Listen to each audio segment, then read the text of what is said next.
Good morning, good afternoon, good evening, yWhales, wherever in the world you are today. So I'm happy to be back. I've got my co-host today, Siva, and we've got an amazing crew today, and it's a big podcast, and we've got professional podcasters, and I think that's one of the most important parts. I am not one of those. I'm just a talking head here. But it is May 12th. So we're deep into kind of Q2. Bitcoin, which was like holding so amazingly steady at 30K, is now down in the 26K range. And it really has to do with, I think, a couple technical issues. Bitcoin meme pool filled up and was kind of not doing very well for a minute. And then you also have the government announcing they're going to be selling a couple 100,000 Bitcoin sometime this year. And so people know that that's going to drive the price down. So I would say the market is healthy from a stance that we haven't, tanked completely. And we're definitely above the 20K mark. But that being said, there's a lot of innovation. And so while crypto prices are not always indicative of innovation, I can say that the two guests that we have today absolutely know more about what's going on, and especially in the NFT and digital asset space, than really almost anyone. So with that, Josh, you want to kind of give a little bit of your background, and then Eathan, we'll head over to you. Yeah, thanks so much for having us, Siva J. And you sound pretty professional for an amateur. I'll give you that. And I just learned something about sort of the reason for that Bitcoin price adjustment. I was like wondering myself what's going on there, because it seems kind of a little bit random. But yeah, news does impact our market for better or worse. My name is Josh Kriger. I'm one of the co-founders of Edge of Company here with one of my fellow co-founders. Our other co-founder, Jeff Kelly, isn't with us today. And, we came together in March of 21 to start this podcast called Edge of NFT, which led to a whole lot of fun and adventure since then. A little bit more about my background before that is I actually co-founded another company with Jeff called Territory Foods, which is one of the largest prepared meal companies in the US. And you might wonder, like, how does that lead to Web3? Essentially, it was a network of decentralized production. And we did that with chefs, caterers, restaurants all over the country. And we co-created these meals with them. And then we launched this in a way where they were, equal stakeholders in the success of their own meals. And so this was a pretty revolutionary concept back in 2012, 2013, before Uber Eats was around, before shared kitchens were a thing. We almost started our first ever shared kitchen in DC, decided to work with one of the ones there. So at this point, we have over, 50 different chefs around the country producing millions of meals a year. And all done with this sort of anti-fragile system and sort of celebrating both parties on the meals. And I think there's a lot of similarities to Web3, also from the perspective that it was a recurring subscription-based service around community. We worked with over 800 CrossFit gyms, yoga studios before COVID, and they were also equal stakeholders in the success of the project. And so when, fast forward, got into crypto, investing, blockchain, and that was fun. I looked at it from a supply chain perspective back in 2017, 2018. I saw the utility there, but it was missing something for me, which was culture. And that's sort of what NFT stood for me personally, when NBA Top Shots came out and you got to sort of mint these special experiences. And Jeff hit it big on one of those. I think it was LeBron. But it was a moment for us where something has changed, and the idea of digital art just took on a whole new value, and the idea of like co-creating community and sort of winning together is now possible in a way that wasn't. And there was this convergence of technology, similar to when we started Territory Foods. We saw all these trends coming at the same time: healthy eating, living better, being busy, not having time, e-commerce. And so we saw all these trends coming together, and we're like, something's going on here.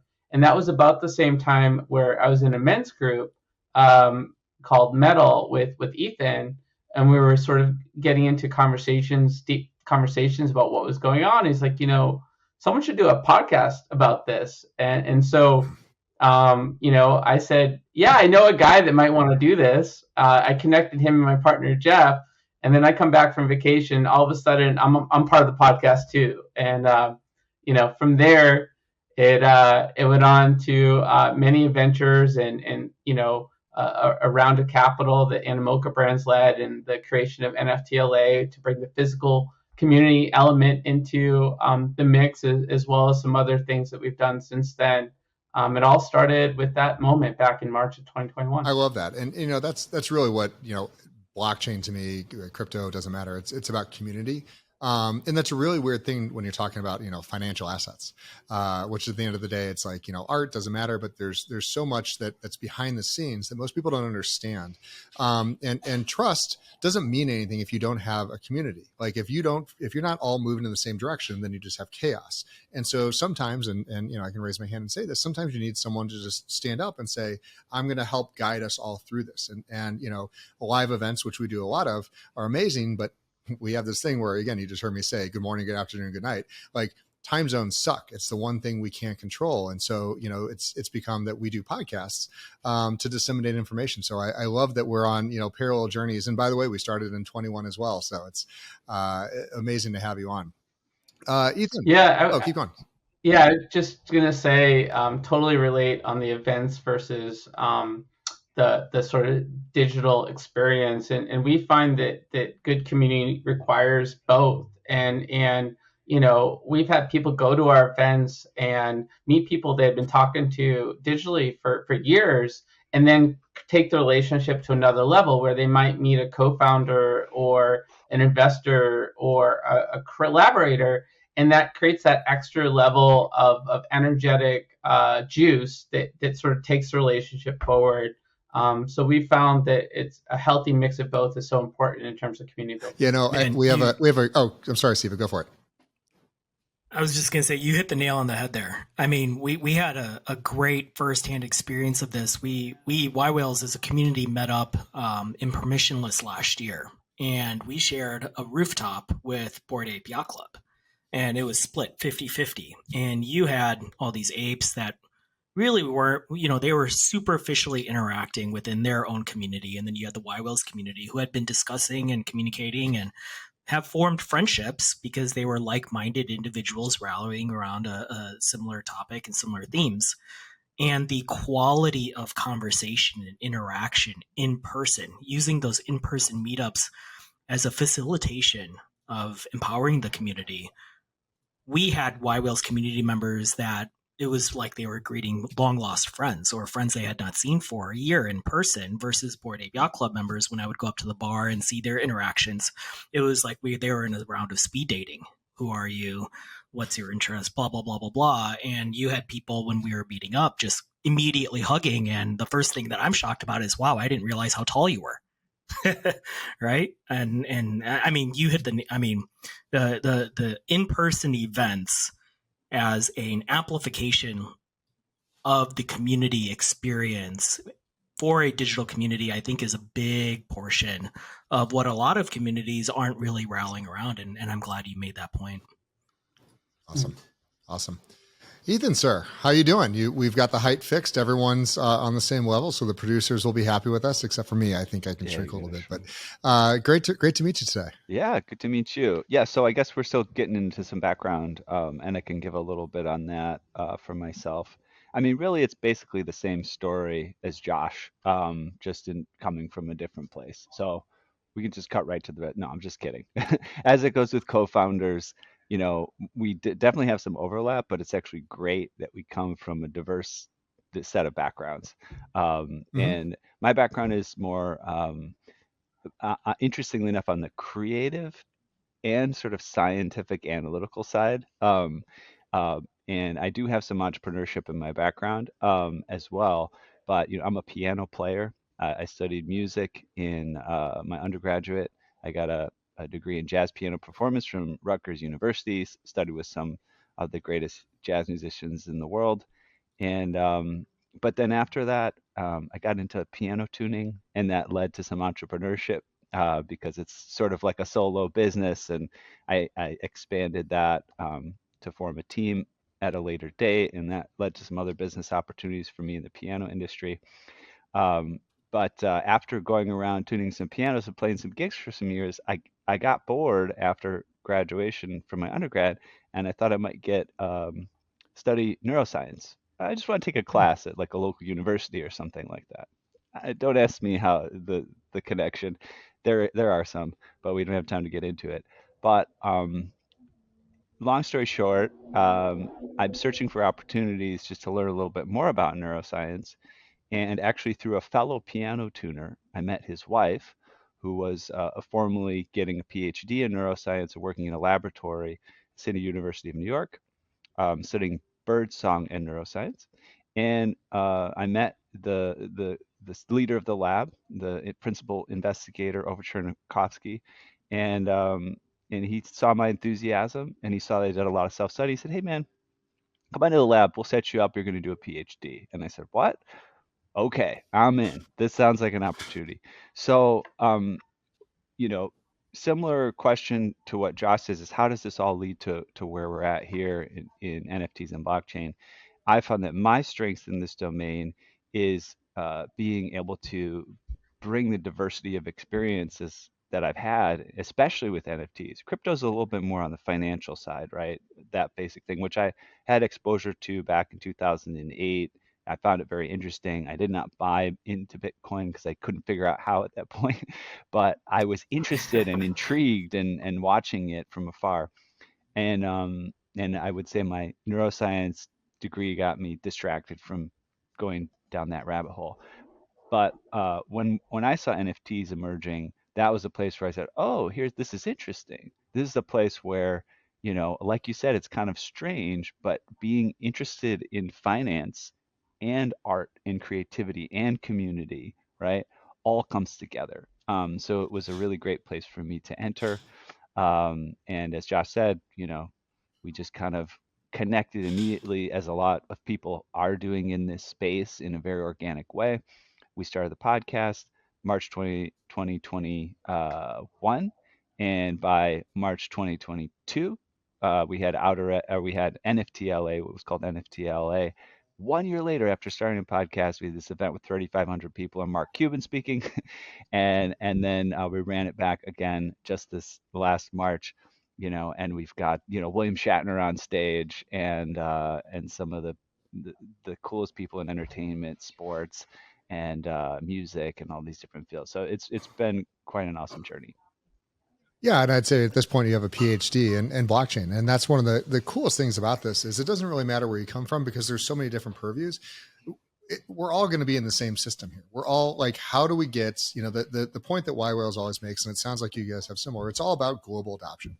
How do we get, the next, not million people, how do we get the next 100 million, 200 million, billion people to start utilizing this technology in a safe and effective way? And that's going to take everyone, to be able to use and understand this. And so I love, kind of the concepts you guys have, which is, we're just figuring this out as we go along. And let's be clear, anyone who says they have this figured out, like, they're lying to themselves because it constantly is changing. It's shifting. What you knew last year is, listen, go back to your podcast you guys produced last year.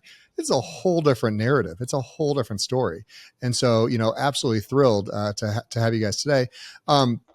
So I want to kind of dive right into Edge, what you guys are doing. And then Steve and I have a whole bunch of questions around there, but if you wouldn't mind just kind of giving that rough overview of, what you guys are focusing on with the podcast and what your kind of goal or mission is, would be fabulous. Yeah, absolutely.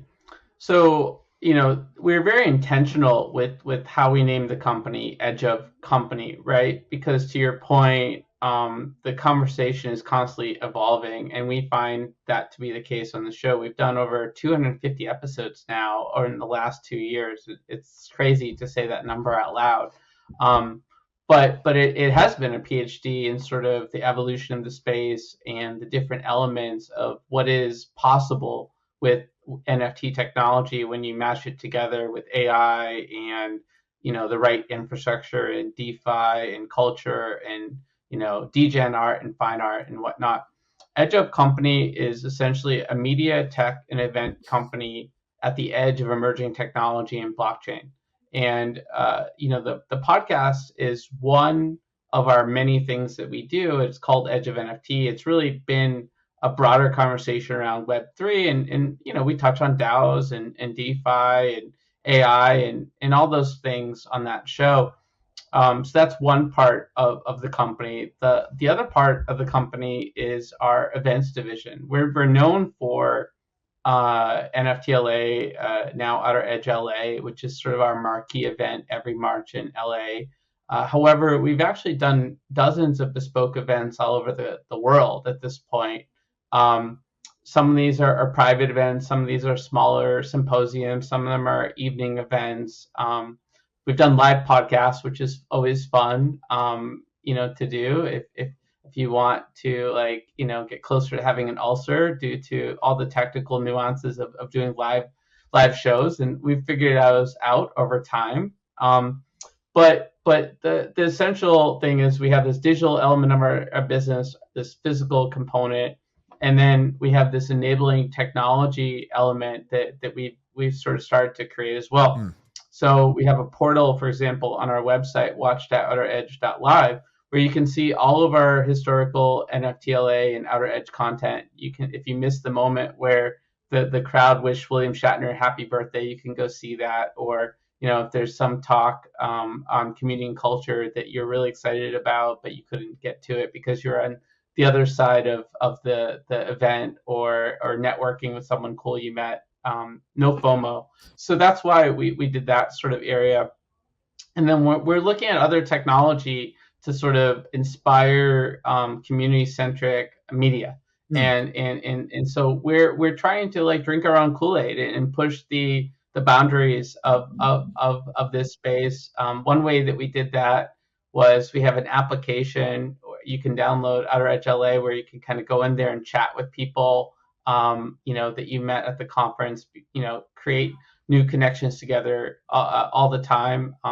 There's Discord and there's Telegram and there's Twitter. There's a lot of ways to connect, and we're just kind of experimenting with it ourselves and learning as we go around what makes a stronger community. That's amazing. And so, you guys have done this. You've hosted the big events. I mean, literally, I apologize. It's been on my list to do is to get to NFT LA the last few years. But it's you guys also sell out. So it's a very hot event. There's so many things going on. What's been the biggest takeaway of kind of building this media empire that you're doing? What was kind of the biggest thing that surprised you guys through this process? I'll jump in.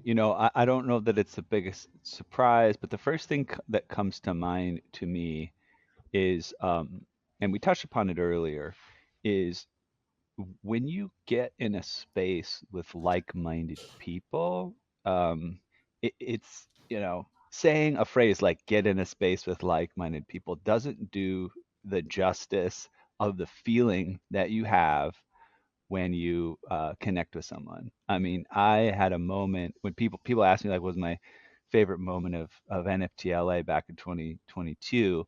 We have been working closely with Nicole Buffett. This is Warren Buffett's granddaughter. She's a well-known artist in the digital art NFT space. I'm actually going to be doing a residency with her soon at a place called Jurassic, where we actually both found out we did a previous residency. We had been connected. We'd been collaborating. We'd built a project together, an NFT project. And she said, I wanted you to meet my sister. She's got a twin sister, and her nephew, and who is autistic, but the sweetest little kid. And I said, I'd love to.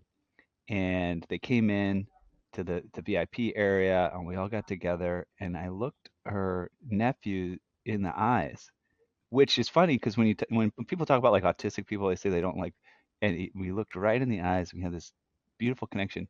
I swear I started crying, and I gave this hug to her and her sister and her sister's son, and there's just this connection. I hadn't ever even really met her sister or even heard of her sister before what was going on, but being able to be together in this space after working remotely so much, and knowing that sort of people get it on a level that other people don't, right? You may have friends, family around you that are great people, but they don't necessarily know exactly, the direction you're thinking or far into the future or whatever. And I think that just happened in so many domains there at NFTL and Outer Edge. In fact, we had a guest on our podcast recording yesterday where she said, So she's a woman from Entertainment, which is a very cool platform that's being built around film. And she said, and we one of our featured projects is this thing called Lucky Duckies. It's like a claymation NFT film project. And I was like, oh, that's really cool. They've been on our podcast. And in my mind, I thought, oh yeah, well, of course they were both at that event because they were both connected to us previously. And she said, oh yeah, we Hmm. met them at Outer Edge, LA.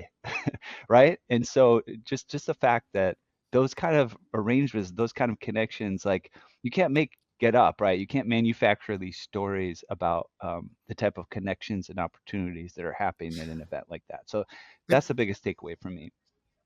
I love that. And Siva alluded to that, a minute ago, and I'm sure there's some technical or psychological term that, for it. But I think it also showcases where multiple industries are going, is that having connections prior to actually meeting is a much more powerful way to do a conference, a meetup, or anything else. And I think Siva alluded to that, a little bit of the difference between yWhales and Bored Apes. And we're not comparing the two, from a technical side.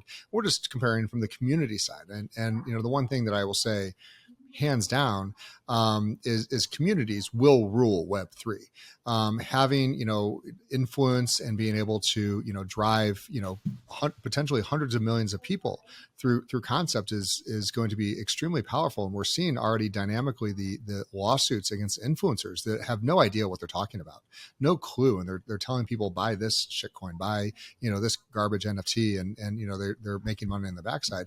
They're getting sued today, but going forward in the future, some of the smartest people that are in the space that really do understand investments and do understand real world value will actually be able to dynamically shape the world for better. I mean, think of carbon credits. Like, how about instead of buying an NFT that is this, like, we can do so many things with the technology, but we're still scratching the surface. Steve, I know you have a bunch of thoughts on this. Yeah. And man, objective listening to you guys, I mean, my takeaway of what maybe could be a takeaway for you guys is you guys have somehow seemingly centered yourself within the very cultural fabric of Web3. You're facilitating one of the biggest events. You are bringing in a lot of the biggest influencers. You're bringing in a lot of the biggest innovators that are going to go and promote this space. But you're really proving out where communities, as Jay had mentioned, when we think about major brands and we think about major organizations, and I advise these guys all the time whenever prospective companies and clients come and talk to us, community building is going to be that secret sauce. It's going to be that X factor in terms of what is going that next amplification growth lever of your customer acquisition strategies. It's no longer social media, right? What's my engagement like? What are my metrics? How many followers do I have? What have you? But it's what is the level of engagement of the communities that have rallied around my brand, right? And we're seeing that with the younger demographics with Gen Z now, where they're having much more inherent brand loyalty to certain brands that espouse a lot of the similar values that they have. And Web3 is a great facilitator of that. I'd be interested to hear how you've seen some projects kind of take and kind of harness the power of that, or what stands out to your mind. Well, just on your first point, we appreciate sort of the responsibility that comes with doing an event of this nature in LA, which is already sort of such a cultural hub globally. And for us, I look at it as a formula very much like creating a recipe. Where you want sort of that unique balance of ingredients in terms of, comfort food or folks that already know each other, and then some new ingredients to stimulate new types of conversations. And so when we're curating our event and sort of collaborating with different communities, it's sort of like, putting together sort of a recipe that maximizes the amount of people that can enjoy the experience and get something out of it, maybe that they weren't expecting, and have those magical moments, that moment where you're like, oh, that was so good, I didn't expect that. And it's those unexpected aspects of the event that are actually just as important as the ones that are predictable, that sort of are written down, and that's what you can't sort of you can't make it up. It's an art and a science in terms of putting something like that together. One key part of that, though, that is a little different than yWhales is how do you create an event that works for all sorts of communities and sub communities? And so that was something we put a lot of thought into this past year. And maybe one of our differentiators from some of the other events out there is sort of we have this community day that we added to our event, which was the third day of the event, where it was really an open invitation to every sub community to have their own events. So the idea being, let's get everyone together for 2 days to really cross pollinate and mix ideas, but then let's branch off into our different communities where we can really dive deeper. So there was a wellness activation, there was a philanthropy activation, there was an esports activation. There were all sorts of fun things that happened that Thursday. I think Deadfellas did some sort of tattoo party. There were over 75 events that occurred. And we had something to do with some of them and nothing to do with a lot of them. And the fact that we were able to sort of strike that balance, I think was really important, instead of like having this sort of competitive nature with side events, which sometimes does happen with conferences. Like, I think you need both. And what we sort of explain to the different communities is a potluck dinner. Like we can do all sorts of great stuff together, or in our separate groups, and really cultivate community. But let's all come together and sort of see what everyone else is doing too, and sort of kind of go across music, across culture, across sports, across entertainment, and see what kind of synergies are there, and then do deeper dives. And we hope to do more of that this next year. It was definitely an interesting experiment. In terms of projects that do a really good job of building community, got to give a shout out to the On-Chain Monkey crew. I think what they've done is really fun, in terms of, I find myself in a Discord earning bananas, by like DMing, right? Like that's pretty unique. And they have these incredibly meaningful sort of side events with conferences around the country, and then they have an active digital community as well. So I think they're a good example of what's possible, and they're also sort of breaking boundaries with what they're doing with their first ever Bitcoin mint coming up on May 30th. And they just constantly are pushing the envelopes of what communities can do. And sort of they do it in that right balance, I think, of experimentation, but yet authenticity and professionalism, that comes from like folks in that community that have a lot of business pedigree. That's amazing. And, one of the things, as this is a great community conversation. And so we're just going to go that direction with it. But there's a variety of different communities. Some are focused on capital, some are focused on investing, some are focused on just degen things, because that's what degens do. But there's, one of the things is the more powerful ones do have a level of trust. And trust can be, found a variety of different ways. yWhales, we find trust because we have transparency, meaning all of our members are KYC'd.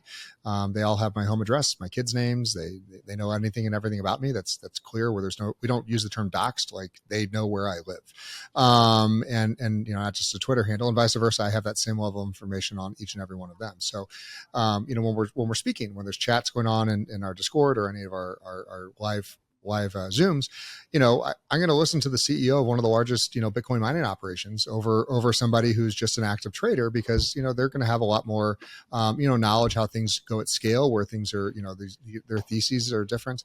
How do you guys manage, trust inside your communities? Good question. I think as we've been talking about community, I've been thinking of something I wanted to share, and then maybe this will connect to your question. I thought of this analogy, where people say, once you want to start owning a lot of stuff, the stuff starts to own you, right? This kind of anti-materialist sort of ideal, right? And I think that it's a similar thing with community.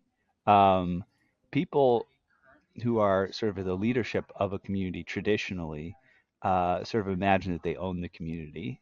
And then when events start to turn in a direction to really prove how things actually work, you find, in a sense, the community owns them, right?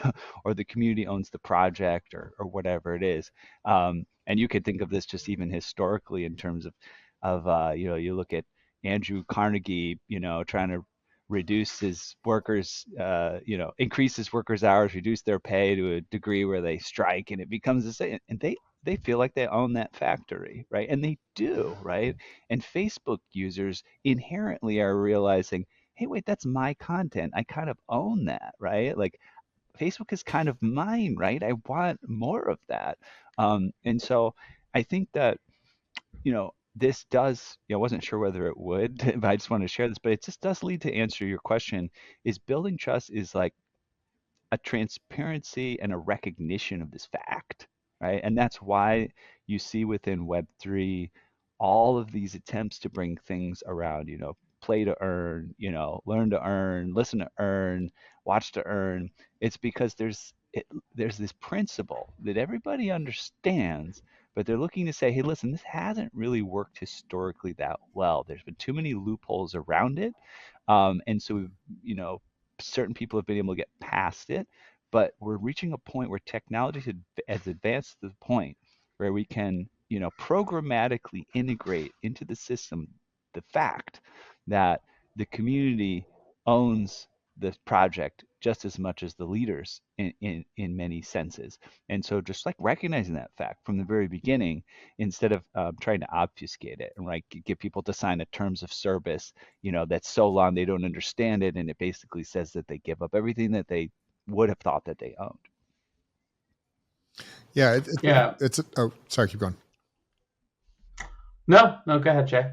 Yeah, it's a really tough deal because, we're hosting things. We still have, liabilities that, and listen, communities get out of control very quickly. If people that don't, understand or participate in communities and everything else doesn't understand kind of what happens at the top level, when suddenly you wake up and you look and there's just a thread going and they've collected tens of thousands, hundreds of thousands of dollars to go do something. And you're like, okay, like, okay, how did you document this? What are you doing? Did you create an SPV? And they're like, no, we're just sending it to this wallet and we're just going to go do this and that. And I'm like, all right. So, it's a real challenge because you want to let the communities roll free. You want to let them be able to do what they want to do, but you also want to protect, and that's something that inherently happens at the top. You want to protect your community and keep them safe. And we see what happens when you don't, because the repercussions is communities can die very quickly, very easily from just one or two bad actors or one or two bad circumstances. And, a community has to be fed constantly to stay alive. Yeah. So I'd love to hear how you keep them invigorated and keep them going with some minor guided rails. Yeah. It's a really important question, and I think there's a different answer for the show versus the event side, and maybe there's some parallels there. With regard to the show, we've followed a format consistently since day one. We mess around with different segments of the show. And obviously independent media has hard costs, and it's more expensive to produce a podcast than it is to do a Twitter Spaces. But as we sort of looked at our sponsorship policy and sort of how we sort of interact with guests, we've really tried to keep things consistent regardless of whether or not someone's a sponsor or non-sponsored guest, in terms of the nature of the conversation, the questions we ask, the way that we talk about what they're doing. Our focus has been on exploring the technology and the humans behind the technology, not on launching projects. In fact, when folks come to us and say, we really want to be on the show because we want to launch a project, we immediately say, we are not a launch pad. We are, we're an opportunity for you to build brand awareness and community. Maybe some people decide to be part of your community and decide to purchase an NFT that you have, or they get excited. But our community has freedom of mind when it comes to those decisions, and we're not trying to sort of tell them to do anything. We're just making them aware of what's going on in the world around them, and so that's been sort of our approach in terms of how we do content we give as much consideration as we can to who's on the show, and not, not try to be exclusive about it, but make sure that these are folks that are doing real things in the world, that are adding real value, and that they're really passionate about it. At the end of the day, these are experiments. Eric Calderon came on our show and acknowledged that Art Blocks was purely an experiment, and he had no idea, and he delayed the launch because he was too busy trading NBA Top Shots and having a blast over there. So I don't think we want to sort of personify sort of how much methodologicalness there is in the space. At this point, we're still experimenting, and I think that's okay, and being sort of upfront with our about that with our guests, and having honest, just transparent conversations with them has been really key. On the event side of it, I think it comes down to being as inclusive as possible with the type of content that we include, and how we incorporate folks into the mix from all different backgrounds and whatnot. So, we're really proud of the fact that this year we had 42% of our speakers were women, not because we had a quota on female speakers, but because a lot of incredibly qualified women applied and were able to sort of represent their thoughts on the podium, recognizing that 10% of our industry is women right now. That was pretty cool that we were able to create a safe, comfortable environment where everyone had a voice. And so, as the speaker committee thought about who, looked at all the qualified applicants, the thousands of applicants to speak, what have people done? What are they doing? Came into, but also their background, and just thinking about representing all the different aspects of the community, because people want to go to an event where they feel like if they're not on stage, someone that gets them is at least on stage. And I think that also helps to build trust, as well as being consistent with following through on our promises and sort of that spreading around. I mean, we've had 100 partners this year for Outer Edge, and you can't have that many partners if you don't keep your promises, right? And so I think just being transparent, having integrity, keeping our promises, having that culture within our organization has really been our North Star. That's awesome.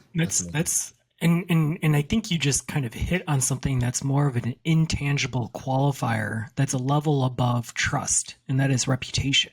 When you think about what is the X factor within communities, the reason you have trust is because of the reputation within the communities, right? Individuals, they build up enough social clout within their communities that they become reputable within their communities, right?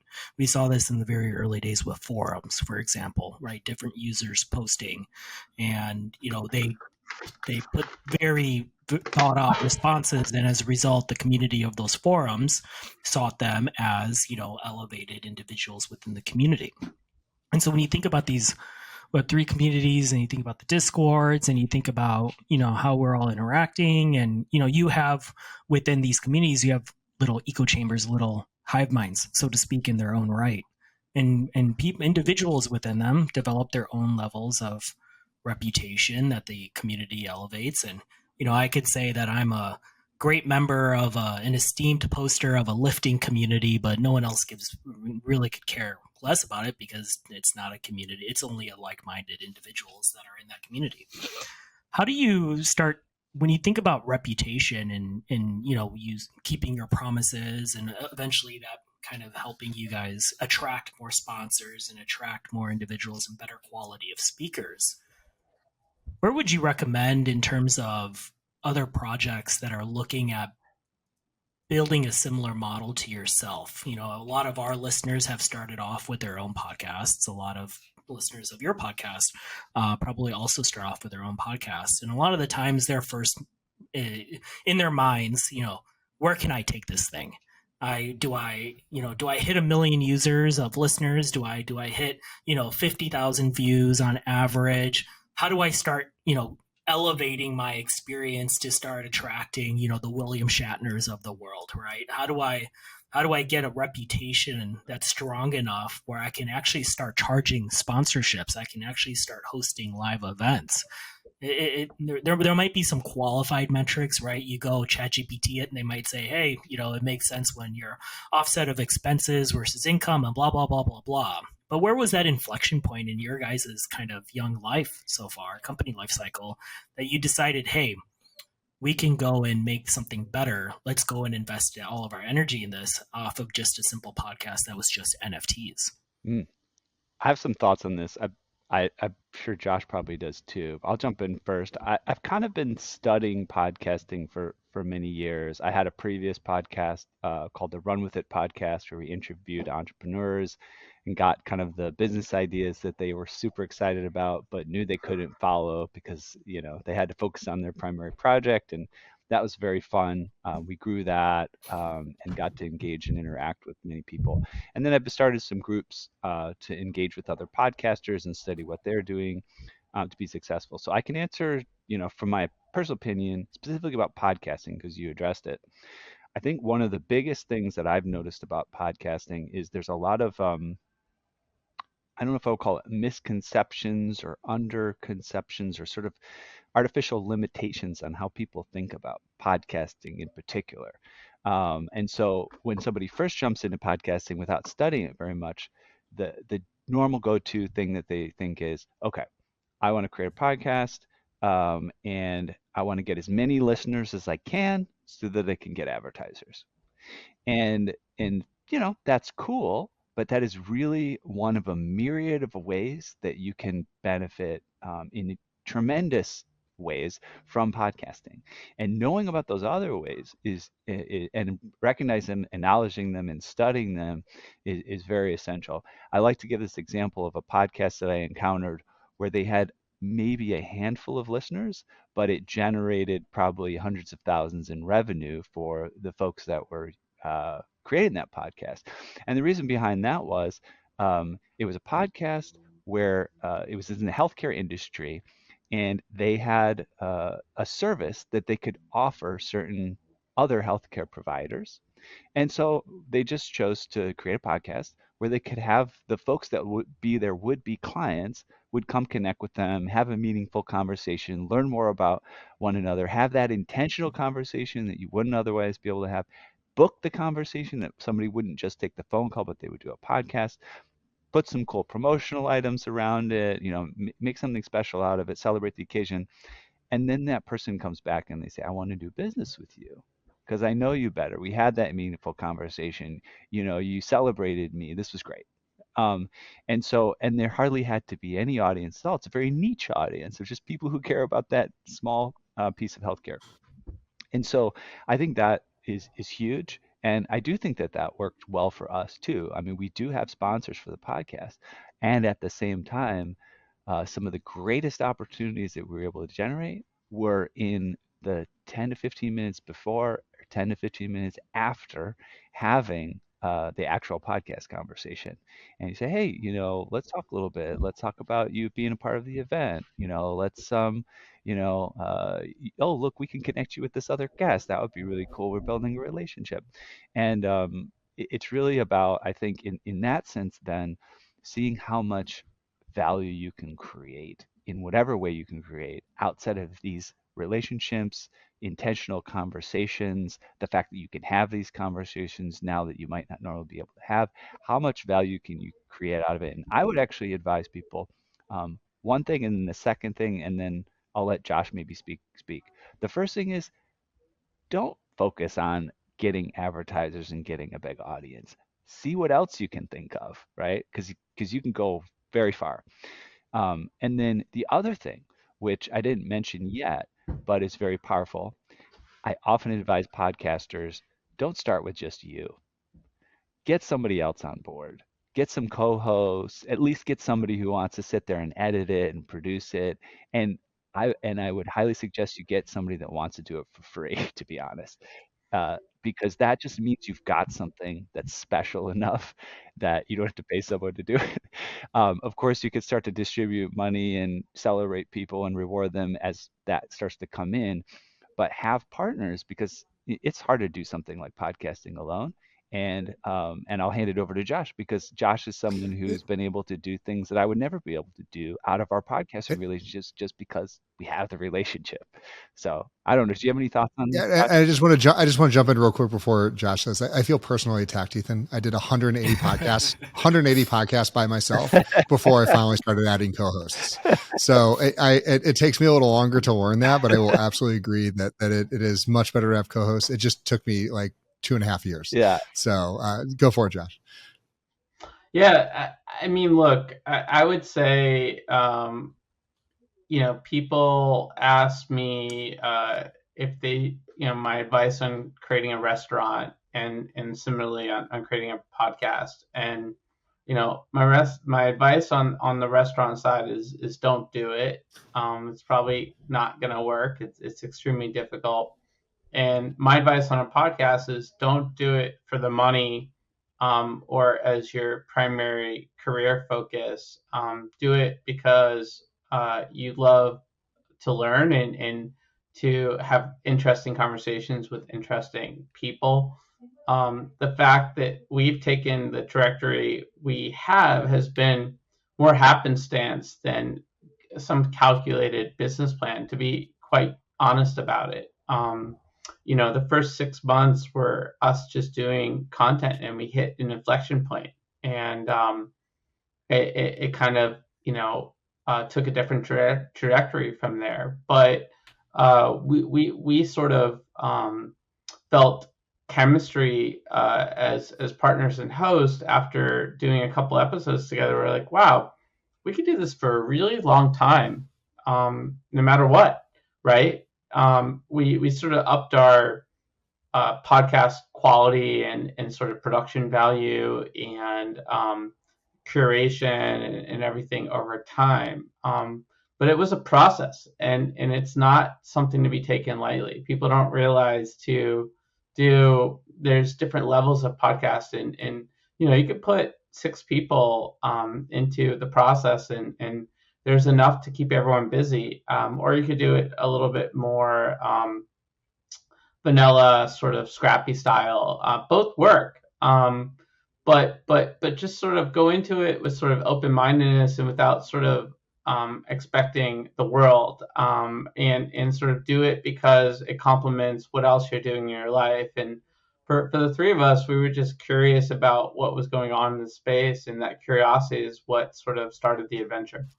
Man, both of your answers really resonates, I think, with us. The yWhales podcast, and I think when most organizations embark on an initiative, their first qualification is, what is my ROI? What is my return on investment? Or what is my return on time spent on this thing? But really, you guys have looked at it from, what is the return on value that we can bring as we embark on this? And the yWhales podcast was simply just a mechanism for us to understand better these Web3 projects, either for our ventures arm, for prospective deal flow, or consulting solutions, getting smarter on a lot of these topics. And what you guys are doing is deciphering, the kind of the unknowns of Web3 projects for a lot of individuals that don't inherently understand Web3. And that's great on what you've accomplished. But what's next? I mean, what's next on your guys' time? Like, what are some big things that you guys are doing here? You might have planned here. What's some edge of company alpha that we can get here for the next 3 to 6 months that we can expect to see out of you guys? Yeah, I'll start broad and then give Eathan a chance to sort of talk about one very specific thing we're up to and excited about. So at the highest level, we've sort of taken stock of what we're particularly adept at and how we can sort of help companies and communities and whatnot year round. So we're going to be doing some bespoke events in LA and more broadly, and folks can sort of check out our newsletter and social to sort of stay abreast of that. Like, we're really excited about all aspects of emerging technology meets entertainment and culture, including gaming and AI and all those fun topics. And we piloted a hackathon at Outer Edge that was really cool. We had 21 teams, over 100 developers. Really cool that about half of the participants were women and half of the participants were creators, not without coding experience. So we want to sort of play with that model a little bit and work with different companies that want to sort of invite people to build and create with their technology, whether it's middleware or infrastructure or front end products. Like at the end of the day, we're at a point where all this amazing technology has been built, and now people have to use it to do cool things with it. And so we want to help sort of move that aspect of our industry along. And then we want to also broaden conversations about what's going on in emerging technology, which Eathan can share a little bit more detail on. And this is definitely a little bit of alpha for your audience. Yes, and this is awesome. in the works, but it's at the point, this is probably actually one of the first times we're really sharing it publicly. So that's fun and exciting, and appreciate to be able to share that with you guys. You know, from the start, as Josh said, it's been the edge of company. And really, we care about the edge of everything that's going on in technology and culture. And you'll see that at the Outer Edge event. But that also means that we've got space to expand in all sorts of interesting territories where folks are doing bleeding edge stuff. And so the next podcast project on our roadmap, and there's no release date yet, but is the Edge of AI podcast. And so we're basically, the moment that we're at right now is concepting and development and sort of figuring out exactly, who the first several guests are going to be and how it's going to be formatted and all that stuff. But it's pretty clearly our next big podcasting project, and we're very excited about it. So keep your ear to the ground for that. A great way to continue to keep up with us, which I think we'll probably go to anyway here, but subscribe to our Edge of NFT newsletter. If you just go to edgeofnft.com, you could find a way to do that. Subscribe to our Outer Edge LA newsletter. So you can go to outeredge.live to find out more information about that. And you'll hear about this podcast as it begins to emerge from behind the scenes. And so keep an eye out for that. That's amazing, guys. We're too programmed into letting people share this information at the end that we probably did it automatically. Yeah. But yeah, I didn't want to steal it all. You can also learn more about upcoming events that we're doing, and often we're media partners for different conferences, not only domestically but globally. So getting on our email list means learning about all sorts of different events happening all over the world. That's amazing, guys. And really couldn't be more proud to have you on our show, and really just love the fact of what you guys are doing for the asset class. And by the way, AI is part of Web3. It's just the next iteration of the web. So, it's all going to fit together. We spend a lot of time on how does blockchain, AI, crypto, NFTs, and all this stuff, how do they intermix? And it's just an amazing concept because individually, none of these things are really that as exciting as it sounds. But when we start adding them together, it's going to dynamically change the world. And it already has in every single way. But love it. Thank you so much, guys, for coming by. We really appreciate it. yWhales. Thank you to Siva for co-hosting with me. And yWhales, this is Joshua and Eathan from Edge of NFT. We'll see you guys next time.